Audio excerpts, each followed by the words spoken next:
नमस्कार मैत्रिणींनो, माय फॅमिली माय लाईफ या यूट्यूब चॅनलमध्ये तुमचे स्वागत आहे। तुम्हाला आणि तुमच्या कुटुंबाला दिवाळीच्या माझ्यातर्फे हार्दिक शुभेच्छा। तर आज आहे मैत्रिणींनो धनतेरस आणि धनतेरसची पूजा मांडायला सुरुवात केलेली आहे। सकाळपासून थोडीशी घाई होते, फराळाचं बनवायला चालू होतं आणि आता संध्याकाळची वेळ झालेली आहे, 7 वाजलेले आहेत आणि धनतेरसची पूजा सुरू केलेली आहे। तर बघा, मी प्रथम स्वस्तिक काढून घेतलेले आहे, त्यामध्ये कलश ठेवलेला आहे आणि कलशामध्ये 1 रुपया टाकून मी कलशची पूजा करून घेत आहे। त्यानंतर मी 5 पाने घेऊन कलश भोवती ठेवत आहे। अशा प्रकारे 5 पानांचं व्यवस्थित असं कलश ठेवून त्याच्यामध्ये मी नारळ ठेवून कलश तयार करून घेऊन त्याची पूजा करणार आहे। तर बघा, जे आहे त्या घरातल्या साहित्यामध्ये सुद्धा धनतेरसची पूजा होऊ शकते। अशा प्रकारे कलश मांडून घेतलेला आहे। थोडंसं आता त्यामध्ये तांदूळ घ्यायचे आहेत आणि तांदूळ साईडला ठेवून पानाचा विडा ठेवायचा आहे। जे उपलब्ध होते साहित्य त्यामध्ये सुद्धा मी पूजा करून घेतली होती। बघा, शक्यतो मोठा ब्लॉक टाकत नाही, कारण की काढायला मोठा ब्लॉक वेळ नसतं। बघा, अशा प्रकारे मी पानाचे विडे ठेवून घेतले आणि त्यानंतर मी गणपतीची पूजा करून घेते। आपलं प्रत्येक काम करताना गणपतीला मान दिला जातो, त्यामुळे मी प्रथम गणपतीची पूजा करून घेते, त्यानंतर लक्ष्मीची पूजा करते। अशा प्रकारे मी गणपती आणि लक्ष्मीची पूजा करून घेते आणि धनतेरसला धान्याची पूजा केली जाते, म्हणून मी काय केलेलं आहे, 5 धान्य घेतलेले आहेत। अशा प्रकारे धान्य घेऊन मी त्याची पूजा केलेली आहे। तुमच्याकडे घरामध्ये कोणतेही साहित्य उपलब्ध असू द्या, त्याची तुम्ही पूजा करू शकता।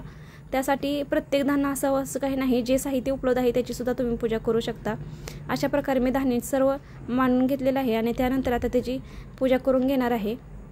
साध्या व सोप्या पद्धतीने आपण घरी धनतेरसची पूजा करू शकतो। अशा प्रकारे मी पूजा करत आहे।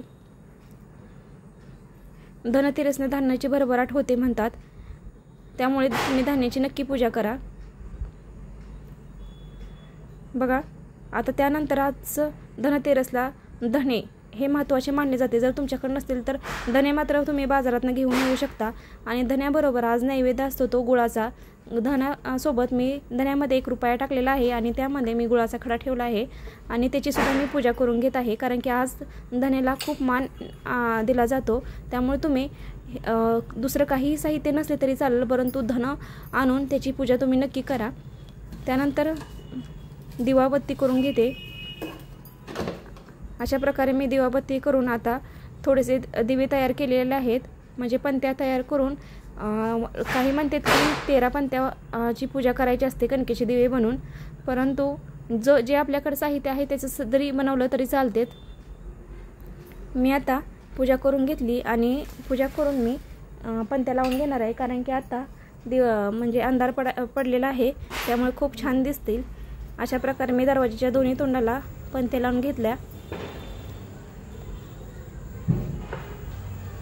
त्यानंतर बघा, मी छोटीशी रांगोळी काढली आणि रांगोळीमध्ये सुद्धा पंती ठेवली, कारण की आपण दीपावली म्हणजे आपले वर्षातलं खूप खास दिवस असतात आणि खूप आनंदाने साजरे करतो।